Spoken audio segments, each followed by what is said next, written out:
2026ஆம் ஆண்டு தமிழ்நாடு சட்டப்பேரவை தேர்தலில் முன்னெப்போதும் இல்லாத வகையில் 85.15% வாக்குகள் பதிவாகியிருப்பதாக தேர்தல் ஆணையம் தெரிவித்துள்ளது. இதற்கு முன்பாக 2011ஆம் ஆண்டின் சட்டப்பேரவை தேர்தலின் போது அதிகபட்சமாக 78.1% வாக்குகள் பதிவாகியிருந்தன. அந்த முறை ஆட்சியில் இருந்த திமுகவை வீழ்த்தி ஜெயலலிதா தலைமையிலான அதிமுக ஆட்சியை பிடித்தது. இந்த முறை வாக்குப்பதிவு சதவிகித உயர்வு யாருக்கு சாதகமாக அமையப் போகிறது என்ற விவாதங்கள் எழத் தொடங்கியுள்ளன. இந்நிலையில் இதுகுறித்து தமிழக வெற்றிக் கழகத்தின் தேசிய செய்தி தொடர்பாளர் ஃபெலிக்ஸ் ஜெரால்டிடம் பேசினோம். சார் வணக்கம். நேற்று தமிழக சட்டப்பேரவை தேர்தல் வாக்குப்பதிவு நடந்திருக்கு. இதுவரை வரலாற்றுல இல்லாத அளவுக்கு வாக்குப்பதிவோட அந்த சதவிகித உயர்வு அப்படின்றத நேத்து வந்த அந்த போலிங் இது தெரிவிச்சிருக்கு நமக்கு. தாவேகாவுக்கு இது எந்த வகையில சாதகமா நீங்க கருதுறீங்க? இது தமிழ்நாடு மொத்தமா ஒரு மாற்றத்தை நோக்கி மாற்றம் வேணும் அப்படின்னு சொல்லிட்டு இது ஒட்டுமொத்த தமிழகங்களும் முடிவு பண்ணிட்டாங்க அப்படின்றதுதான் நான் பார்க்கிறேன். அதிலும் குறிப்பாக இந்த 18 வயசுல இருந்து 29 வயசு வரையும் உள்ள இளைஞர்கள், அவங்களுடைய வாக்கு தான் ரொம்ப முக்கியமானதா இருந்தது. அவங்களுடைய வாக்குகள் மட்டுமே கிட்டத்தட்ட 21% இருக்குது. 1,21,21 லட்சம் இந்த 18ல இருந்து 29 வயது உள்ள வாக்காளர்கள். இதுல பாத்தீங்கன்னா கிட்டத்தட்ட ஆண்கள்ல மட்டும் 87.4%, பெண்கள்ல 89%, இப்ப 89.6% வாக்காளர்கள் வாக்களிச்சிருக்காங்க. ஆவரேஜா இவங்க 88% வாக்கு. இதுதான் இந்த ஒட்டுமொத்த வாக்கு சதவிகிதம் உயர்ந்ததுக்கு ஒரு மிகப்பெரிய காரணி இந்த வாக்காளர்கள் தான். அதே மாதிரி பாத்தீங்கன்னா 18ல இருந்து 19 வயது வரையும் முதல் முறையாக வாக்குப்பதிவு செலுத்தக்கூடிய அந்த யங் ஓட்டர்ஸ் சொல்லுவாங்க, ஃபர்ஸ்ட் டைம் ஓட்டர்ஸ். அவங்க கிட்டத்தட்ட 14.6 லட்சம், 14,60,000 வச்சுக்கலாமே. அந்த 14.6 லட்சம் வாக்காளர்கள், அவங்கள பாத்தீங்கன்னா 92% வாக்காளர்கள் 92% வரையும் அவங்க வாக்குப்பதிவு செய்திருக்காங்க. அதே போல நேற்று நடந்த வாக்குப்பதிவுல மொத்தம் 88%. அதுல பெண்கள் ஆல்மோஸ்ட் 85% வாக்குப்பதிவு பண்ணிருக்காங்க. ஆண்கள் 83% தான் பண்ணிருக்காங்க. அப்ப இங்க இந்த முதல் முறை வாக்காளர்களும் 18ல இருந்து 29 வயதுடைய வாக்காளர்களும் பெண் வாக்காளர்களும் இவங்க எல்லாமே தாவேகாவுக்கு சாதகமான வாக்காளர்கள். ஆண் வாக்காளர்கள் நிறைய பேர் இருக்கிறாங்க. இருந்தாலும் நம்ம இந்த 3 செக்டாரை வச்சுமே, இந்த ஃபர்ஸ்ட் டைமர்ஸ், அதுக்கப்புறம் இந்த 1,21,00,000 18 முதல் 29 வயதுடைய வாக்காளர்கள், அதே மாதிரி பெண் வாக்காளர்கள், இவங்க இது எல்லாமே தாவேகாவுக்கு சாதகமாக உள்ள வாக்காளர்கள். இவங்களுடைய வாக்கு ரொம்ப முக்கியமானதா நான் கருதுறேன். இதுதான் இந்த ஒட்டுமொத்த இந்த வாக்கு சதவீதம் அதிகமானதுக்கும் ஒரு முக்கியமான காரணமா நான் பாக்குறேன். இது எல்லாமே தாவேகாவுடைய வாக்குகளா நான் பாக்குறேன். அதனால இந்த ஒட்டுமொத்த தேர்தலுமே மாற்றத்திற்கான தேர்தல். தமிழ்நாட்டுல ஒரு ஆட்சி மாற்றம் வேண்டும் அப்படின்னு சொல்லி வாக்களித்திருக்காங்க அப்படின்றதுதான் என்னுடைய கருத்து. அதனால இந்த மொத்த ஹை டர்ன் அவுட்டுக்கு காரணம் தாவேகா தான் அப்படின்றதையும் நான் கருதுறேன். ஷேக், வாக்குப்பதிவு சதவிகித உயர்வு நீங்க சொல்ற இந்த கால்குலேஷன் படி தாவேகாவுக்கு அதனுடைய வாக்கு சதவிகிதத்தை ஃபர்ஸ்ட் எலெக்ஷன் இது அதை அதிகப்படுத்தும் அப்படின்னு நினைக்கிறீங்களா? இல்ல பெரும்பான்மை இடங்கள் அந்த மேஜிக் நம்பரை இந்த ஃபர்ஸ்ட் டைம் கண்டெஸ்ட் பண்ற டிவிக்கு அதை எட்டிரும்னு நீங்க நம்புறீங்களா? ஆமா, அந்த மேஜிக் நம்பரை கொண்டு வரதுக்கு தான் இவ்வளவு பேரும் முயற்சி பண்ணிட்டு இருக்காங்க. ஒட்டுமொத்த தமிழகமே முயற்சி பண்ணிருக்கு. அதுக்கு நம்ம ஒரு சில எடுத்துக்காட்டு பார்ப்போமே. இப்போ வழக்கமா நீங்க 55ல இருந்து 65% சென்னை போன்ற நகரங்கள்ல நடக்கும். சென்னை, மதுரை, கோயம்புத்தூர் மாதிரி சிட்டிஸ்ல ரொம்ப கம்மியா தான் வாக்குகள் அதாவது பதிவாகும் ட்ரெடிஷனலாவே. ஆனா இந்த முறை சென்னையில மட்டுமே 89% வாக்குகள் பதிவாயிருக்குது. அதே மாதிரி கோயம்புத்தூர்ல 84% பதிவாயிருக்குது. இதெல்லாம் எதை காட்டுது அப்படின்னா, ஒரு அதிக அளவில் தாவேகா பெரும்பான்மை இடங்களில் வெற்றி பெற்று ஆட்சி அமைக்கிறதுக்கான ஒரு இண்டிகேட்டிங் ஃபேக்டரா தான் நான் பார்க்கிறேன். இன்னைக்கு தாவேகா தலைவர் விஜய் ஒரு ஓட்டர்ஸ்க்குலாம் தேங்க் பண்ணி, ஓட்டர்ஸ்க்கும் கேடர்ஸ்க்கும் தேங்க் பண்ணி ஒரு ஸ்டேட்மெண்ட் கொடுத்துருக்காரு.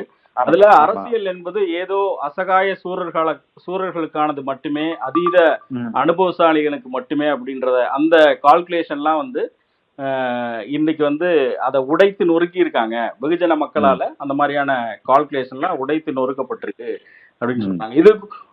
இது இப்ப கேடரஸை உற்சாகப்படுத்துறதுக்கு அப்படின்னு நம்ம எடுத்துக்கலாமா, இல்ல வந்து அதீத நம்பிக்கையா எடுத்து? இல்ல இதுதானே உண்மை. உலகமெங்கு நீங்க பாத்தீங்கன்னா ஓகே. ரொம்ப சாதாரண எளிய பின்புலத்திலிருந்து வர்ற எளிய மக்கள் தான் மிகப்பெரிய வரலாற்றுல ஆட்சி மாற்றங்களையும் அதிகார மாற்றத்திற்கும் அடிப்படையா இருக்காங்க. அது ம். பிரெஞ்சு ரெவல்யூஷனா இருந்தாலும் சரி, ரஷ்ய ரெவல்யூஷனா இருந்தாலும் சரி, நமது இந்தியாவில் நடந்த நம்ம மெரினாவில் நடந்த ஜல்லிக்கட்டு போராட்டமா இருந்தாலும் சரி, விவசாயிகள் போராட்டமா இருந்தாலும் சரி, இது எல்லாமே எளிய மக்கள், நடுத்தர அது வந்து அதற்கு கீழ் உள்ள மக்களுடைய போராட்டம் தான். ம். அப்ப இன்னைக்கு வந்து அரசியல் என்பது 50 வருஷம் அனுபவம் இருந்திருக்கணும், 75 வருஷம் அனுபவம் இருந்திருக்கணும், அரசியல் ஞானம் இருந்திருக்கணும், அரசியல் புரிதல் இருந்திருக்கணும், இப்படி எல்லாம் அரசியல் மயப்படுத்திருக்கணும், இப்படி எல்லாம் வந்து ஒரு சப்பக்கட்டு கட்டினாங்களே, அதெல்லாம் வேணாண்டா. மக்கள் நினைச்சிட்டாங்கன்னா, அது எந்த பின்புலத்துல இருந்து வந்த சாதாரண மக்கள் நினைச்சிட்டாங்கன்னா, இப்ப நான் சொல்றேன், இந்த பெரும்பாலான இந்த 18 வயதுல இருந்து 29 வயதும் 18 வயதுல இருந்து 19 வயது உள்ளவர்களும் பெண்களும் இவங்கெல்லாம் இதுக்கு முன்பு இந்த அளவுக்கு அரசியல்ல ஈடுபாடு காட்டாத ஒரு கூட்டம். அவர்கள் வந்து இன்னைக்கு வந்து அரசியல்ல ஈடுபாடு காட்டினதன் மூலமா தான் இந்த பெரிய சேஞ்ச் நடக்குது. இந்த சேஞ்ச் தான் அவர் வந்து தலைவர் சொல்றாரு, மக்கள் தான் இங்க முக்கியம். மக்கள் எந்த பின்புலத்தில் இருந்தாலும் பரவாயில்ல, அவர்கள் நினைத்து விட்டால் அசகாய சூரன்லாம் வந்து இங்க தேவை கிடையாது.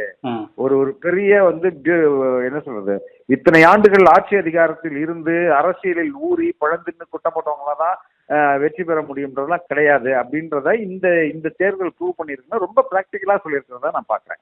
இந்த வாக்குப்பதிவு சதவிகித உயர்வு எப்பெல்லாம் அது வந்து ரொம்ப அதிகமா இருக்குதோ அது வந்து ஆளும் கட்சிக்கு பாதகமா போய் முடியுது அப்படின்னு ஒரு பொதுவான ஒரு புரிதல் இருக்கு. இது வந்து இந்த முறை திமுக தரப்புல என்ன சொல்றாங்கன்னா, இதுக்கு முன்னாடி ஸ்பெஷல் இன்டென்சிவ் ரிவிஷன் வந்து நடந்திருக்கு. அதுக்கு அடுத்து நடக்கக்கூடிய தேர்தல் இந்த நம்பர்ஸ் வந்து வழக்கமான வாக்குப்பதிவு சதவிகிதம் தானே ஒழிய இது பெருசா எந்த டிஃபரன்ஸும் இல்ல. இதனால திமுகவுக்கு எந்த பாதிப்பும் எங்களுக்கு இருக்காது அப்படிங்கறத நாங்க நம்புறோம் அப்படின்னு திமுக தரப்புல சொல்றாங்க. அது ஏற்றுக்கொள்ளக்கூடியது தானே? இல்ல, முற்றிலுமா ஏற்றுக்கொள்ள முடியாதுங்க. ஏன்னா நீங்க வந்துட்டு ஒரு என்ன சொல்றது, ஒரு 74,37,000 வாக்குகளை வந்து டெலிட் பண்ணிருக்காங்க. ஓகே. அதுக்கு ஈக்குவலா வந்து 27,83,000 வாக்குகள் புதிய வாக்குகள் வந்திருக்கு. 18ல இருந்து 19 வயது உள்ள வாக்குகள். ஆமா. அப்ப மிச்சம் அதாவது எஞ்சிய இதெல்லாம் கழிச்சு பாத்தீங்கன்னா ஒரு 46 லட்சம் வாக்குகள் தான். இந்த 46 லட்சம் வாக்குகள்னால வந்து உயர்ந்துருச்சுன்னு சொல்ல முடியாது. ஏற்கனவே நான் தொடக்கத்துல ரொம்ப தெளிவா சொன்னேன், இந்த 18ல இருந்து 29 வயது உள்ள வாக்காளர்கள் இருக்காங்க இல்லையா, அவங்க வந்து கிட்டத்தட்ட 88% போயிருக்கிறாங்க. 89% பெண்கள் மட்டுமே போய் வாக்களிச்சிருக்காங்க. அதே போல 18ல இருந்து 29 வயது உள்ளவர்கள் 88.5% வந்து அந்த ஆண்கள் அதுல வாக்களிச்சிருக்காங்க.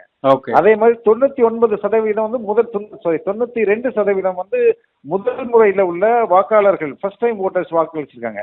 இவங்களெல்லாம் வந்து யார் உந்துனது? எஸ்ஆர்ன்றது ஒரு ஃபில்டரிங் மெக்கானிசம் தான். ஆமா. அந்த ஃபில்டரிங் மெக்கானிசம் நீங்க போய் ஓட்டு போடுங்கலாம் சொல்லாது. ஆமா, சரிங்களா? இது அதிக அளவுல ஓட்டு போட சொன்னது வந்து தாவேகா தலைவர் விஜய். அதை அவர்கள் வாக்காளர்கள் கேட்டு அதை அப்படியே நடைமுறைப்படுத்திருக்காங்க. அதனால இது வந்து எஸ்ஐஆர் இதுல கொண்டு காரணம் காட்டுவது என்பது வேற வழி இல்லாம ஏதாவது ஒரு சாக்க சொல்லணும்ல. கடைசி நிமிடத்துல கூட அப்படிலாம் இல்லைங்க, டிவிக்கு ஒரு பொருட்டே இல்லைங்க அப்படின்னு சொல்லுவதற்கு ஒரு வைக்கப்படுகிற ஒரு மொக்கையான ஒரு தர்க்கமே தெரிஞ்ச ஆர்குமெண்ட்டை தவிர உண்மை அது இல்லை. உண்மை மக்கள் வந்து அதிக அளவில் முடிவு பண்ணிட்டாங்க இங்கே ஒரு மாற்றம் தேவை அப்படின்றது. அதனால வந்த எழுச்சி தான் இது. ஓகே. அப்ப இந்த எலெக்ஷன் வந்து தாவேகாவுக்கு சாதகமா இருக்கும். எப்படி வந்து 1967ல காங்கிரஸ திமுக வீழ்த்துச்சோ அது மாதிரி அப்பவும் கிட்டத்தட்ட 76.57 அப்படின்ற தேர்தல் ஆணையம் சொல்லியிருக்காங்க. அந்த மாதிரியான ஒரு சேஞ்சஸ் இருக்கும் அப்படின்றத ஆணித்தரமா நீங்க உறுதியா நம்புறீங்க? இல்ல வெளிப்படையா அது, அதாவது கைப்பொண்ணுக்கு கண்ணாடி எதுக்குன்னு சொல்ற மாதிரி உள்ளங்கை நெல்லிக்கனி மாதிரி இது. இது எல்லாருக்குமே இது வந்து factor. If you look at spade a spade, இது ரொம்ப கிளீனா தெரியும். இது இவ்வளவு பெரிய மாற்றத்திற்கான அடிப்படை காரணமே மக்கள் they want a change. Okay. அதோடைய நேரடியான சைடு எஃபெக்ட் தான், இல்லைன்னா அது நேரடியான இண்டிகேட்டர் தான் இந்த இவ்வளோ திரள்ல வாக்கு சதவீதம் நமக்கு வந்திருக்கு. ஓகே சார், ரொம்ப தேங்க்யூ ஸோ மச். தேங்க்யூ ஷேக். சமீபத்தில் நடந்த வாக்காளர் பட்டியல் சிறப்பு தீவிர திருத்தத்தின் காரணமாகவே சதவிகிதத்தில் வித்தியாசம் இருப்பதாகவும் திமுகவிற்கு பாதிப்பு எதுவும் இல்லை என்றும் நம்மிடம் தெரிவித்தார் திமுக செய்தி தொடர்பாளர் சேலம் தரணிதரன். வழக்கமா பதிவார மாதிரி தான் இருக்கு. ஓகே. ஒரு பெரிய வித்தியாசம் என்னன்னா இந்த தடவை எஸ்ஐஆர்ல வந்து நிறைய வாக்காளர்களை நீக்கியிருக்காங்க. ஓகே.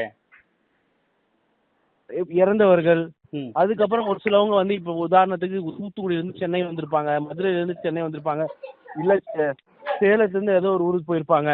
ஓகே. அவங்களுக்கு 2 இடத்துலயும் ஒரு வாக்குப்பதிவு இருந்திருக்கும். அதெல்லாம் கிளீன் அப் பண்ணதுனால இந்த 70 லட்சத்தை நீக்கின 70 லட்சத்தை நீங்க 21 ரோஸ்லயே மைனஸ் பண்ணுங்களேன். ஓகே. உங்களுக்கு ஆக்சுவலா 81% வரும். ஸோ மீதி ஒரு 2-3% இன்க்ரீஸ் இருக்கு. ஓகே. அந்த இன்க்ரீஸ் வந்து ஓவராலாவே நீங்க ஒவ்வொரு எலெக்ஷன் எடுத்து பாத்தீங்கன்னா ஒரு ஃபியூ பர்சன்டேஜ் வந்து across India across polls vote percentage increase ஆகி தான் இருக்கு. என்ன எப்படினாலும் எலெக்ஷன் முடிஞ்சிருச்சு, சரிங்களா, நம்ம ஜெயிக்க போறது உறுதி. ப்ரொபகண்டா பண்ணா என்ன போகுது? ஓகே. இல்ல இது ஒரு விஜய் வருகை தான் இதுக்கு காரணம்னு சொல்ற அந்த தியரிக்கு உங்களோட பதில் என்ன வரும்?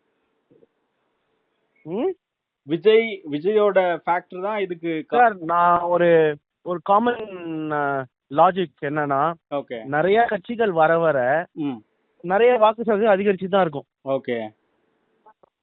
சரிங்களா, அதுல எந்த விஷயமும் கிடையாது.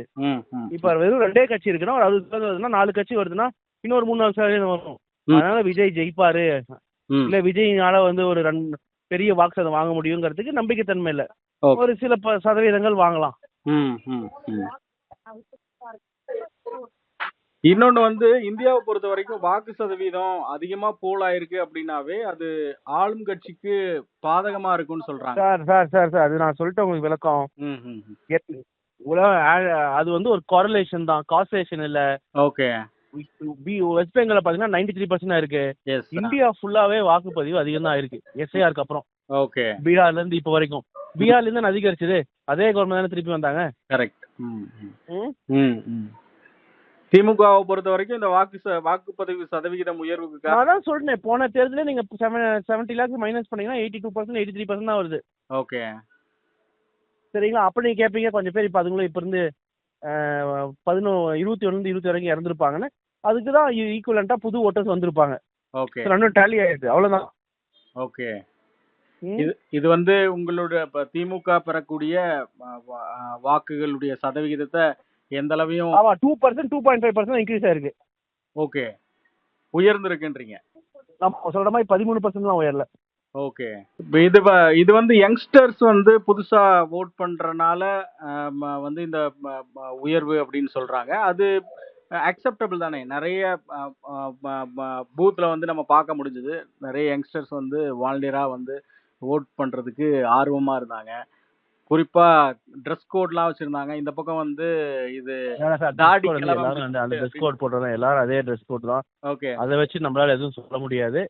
ஆனா விஷயம் ஒண்ணு சிம்பிள். ஓகே. பெரிய சிக்னிபிகன்ட் இன்க்ரீஸ் இல்ல. ஓகே. நான் சொல்லிட்டேன், போன தடவை ஓட்டர் லிஸ்ட்ல நீங்க -70 lakhs பண்ணுங்க, டிவைட் பண்ணுங்க, 81.5% வரும். ஓகேவா? ஓகே. ஓகே. அதுல எந்த மாற்றமும் இல்ல. ஓகே. இதனால திமுகவுக்கு எந்த பாதிப்பும் இல்ல. ரைட். Okay sir, thank you. தமிழ்நாட்டில் 2 பெரிய கட்சிகளான திமுக, அதிமுகவை கேள்வி கேட்கும் கட்சியாக தவேக உருவெடுத்திருப்பதாகவும், எனவே இது அவர்களுக்கு ஒரு மெசேஜ் தான் என்கிறார் தேர்தல் வியூக வகுப்பாளர் வெங்கட்ரமணி. நடந்து முடிந்த 2026ஆம் ஆண்டு தமிழ்நாடு சட்டப்பேரவை பொது தேர்தலில் எப்போதும் இல்லாத அளவிற்கு அதிக வாக்குப்பதிவு சதவிகிதம் வந்து உயர்ந்திருக்கு. இதற்கு முக்கிய காரணமா ஒரு தேர்தல் வியூக வகுப்பாளரா உங்களுடைய கருத்து என்னது? ஒவ்வொரு எலெக்ஷன்லுமே ட்ரெண்ட் டேர்ன் அவுட் மாறுதுங்க. ஸோ இந்த எலெக்ஷன்ல பார்த்தோம்னா 85% டேர்ன் அவுட்ங்கிறது இட்ஸ் அன் அச்சீவ்மெண்ட். நம்ம என்னதான் வந்து இந்த போஸ்ட் எஸ்ஐஆர்ல இந்த எலெக்ஷன் நடக்குது, அதனால நிறைய டெலிஷன்ஸ் ஓட்டர்ஸ் நிறைய டெலிஷன்ஸ்க்கு அப்புறம் இந்த லிஸ்ட் ரெடி ஆகி அந்த லிஸ்ட்டை பேஸ் பண்ணி எலெக்ஷன் நடக்குதுன்னு சொன்னாலுமே பட் அந்த ஓட்டர்ஸ் எந்தூசியாசம் இந்த எலெக்ஷன்ல ரொம்ப அதிகமா இருந்தது. நிறைய பார்ட்டிசிபேஷன், நம்ம பொலிட்டிக்கல் பார்ட்டிசிபேஷன், யூத்தோட பொலிட்டிக்கல் பார்ட்டிசிபேஷன் நம்ம நிறைய பார்க்க முடிஞ்சது. ஓகே. ஸோ இந்த ஹையர் ஓட்டர் டர்ன் அவுட்டுக்கு நிறைய யூத் ஆக்டிவா பார்ட்டிசிபேட் பண்ணது ஒரு ரீசனா பாக்குறோம். இது வந்து எப்போதுமே ஒரு பொது தேர்தலில் அதிக வாக்குப்பதிவு சதவிகிதம் உயரும் போது அது ஆளும் கட்சிக்கு பாதகமாக அமையும் அப்படிங்கிற ஒரு பொது பார்வை இருக்கு. அப்படின்ற பட்சத்துல இந்த தேர்தல் இப்போது இருக்கக்கூடிய ஆளும் கட்சிக்கு பாதகமாக அமையக்கூடியதா இருக்குமா, என்ன நினைக்கிறீங்க? ஓகே, இது ஓட்டர்ஸ் டர்ன் அவுட்டை வச்சு நம்ம எலக்ட்ரல் அவுட்கம் டிசைட் பண்ண முடியுமான்னு தெரியல. ஓகே. பட் ஆனா எக்ஸிஸ்டிங் சினாரியோஸ் வந்து பார்த்தோம்னா இப்போ அப்போசிஷன் டிவைடடா இருக்கு.